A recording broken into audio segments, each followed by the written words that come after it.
In the year 447 of the Grand Calendar, the Grand Republic, located in the center of Jugdral, was overthrown after a reign that lasted over 200 years. The Loptyrian Empire rose to power in its place. Archbishop Gail, the founder of the Loptyrian cult, was crowned its first emperor. In his youth, Gail had ventured across the seas and traveled the world. When he returned to Jugdral, he possessed a mysterious power. 3 years later, a diamond-shaped red mark appeared on his forehead. Its shape was too perfect and its color too vibrant to be a normal birthmark or wrinkle, and even when he washed his face, it did not come off. He said it was the symbol that proved his body was the host of the god Loptus. He then went on to found the Loptyrian cult and give himself the title of Archbishop. People soon realized just how powerful Loptus was. Many of the youth were dissatisfied with the Republic's ochlocracy and were drawn to that power, causing the cult to become very large very quickly. The radical youths plotted to overthrow the Republic, wishing to establish a nation ruled by Loptus' ideology. To achieve that goal, they created the rebel army. Gael chose its 12 most promising members and granted them the ability to wield dark magic. He named them the 12 Deadlords. They became the core of the army.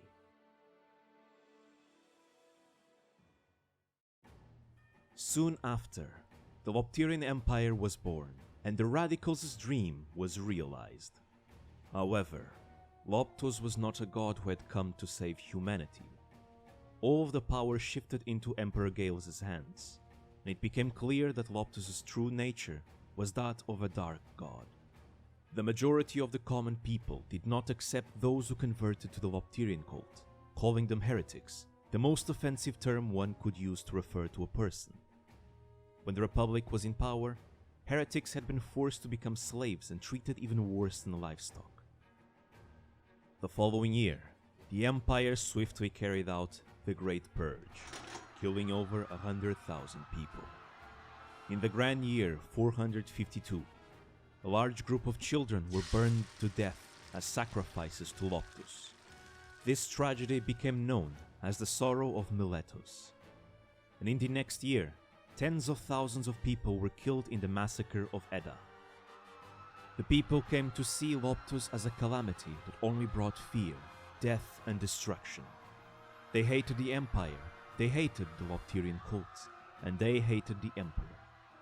However, the Empire and the cult's oppression was so great that no one tried to rebel. The people didn't think they could succeed, and even if anyone did entertain the idea, they would be found and captured before they could try. The first recorded rebellion did not occur until 100 years after the Empire had been established. The Emperor's younger brother, the Holy Knight Meira, preached a new doctrine and tried to reform the Loptyrian cult. He claimed that Loptus was not the only god, rather, that he was but one high-ranking god among the many that the people of the Grand Republic had worshipped. Meira aimed to balance the harmony between the gods and end discrimination within the Empire. The Emperor at that time, Gael III, did not give any response to Meira's teachings. The priests that opposed the discrimination noticed this and supported the new doctrine, quickly forming a reformist sect.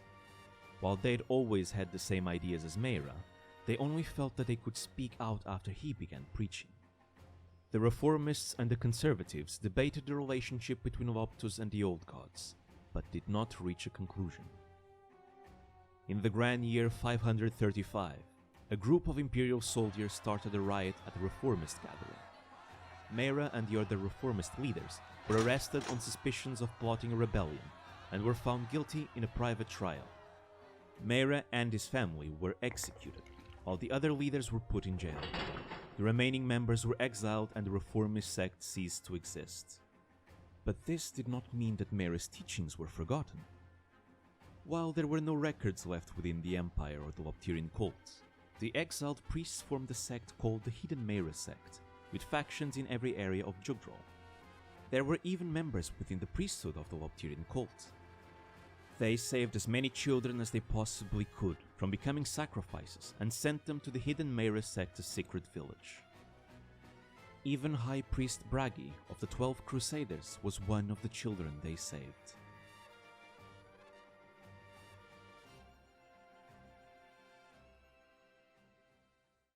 Every few years, the village of Augustria was required to provide sacrifices for the Empire.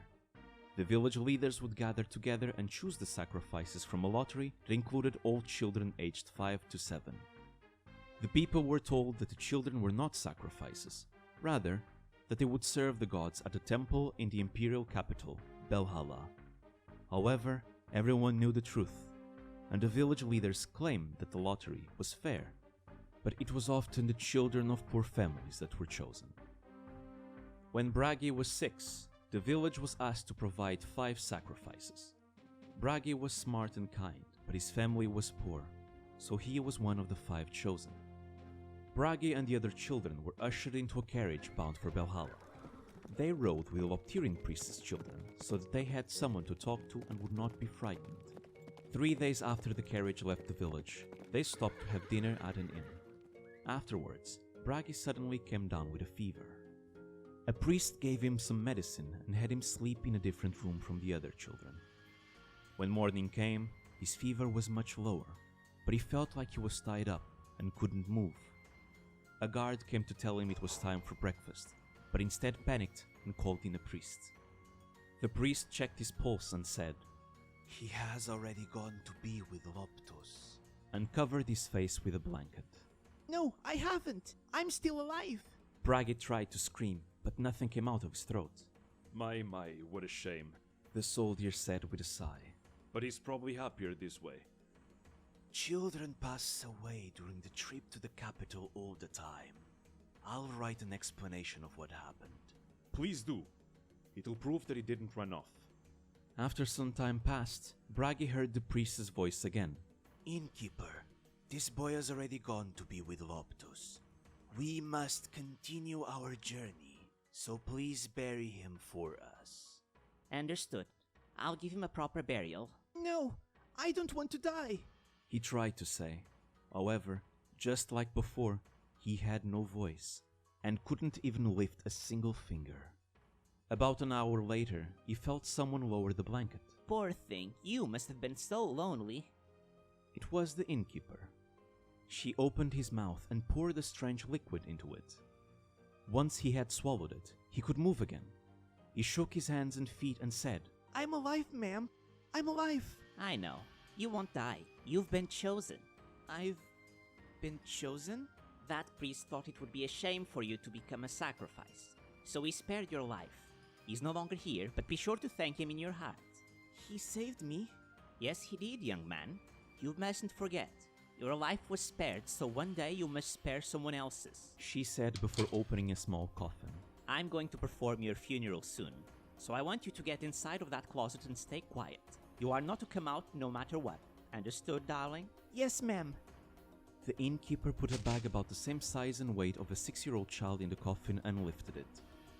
Bragi didn't make even a single peep while inside the closet. When the funeral was over and the innkeeper came back to open the door, he was still in the same position he had been in when she had left. Good boy.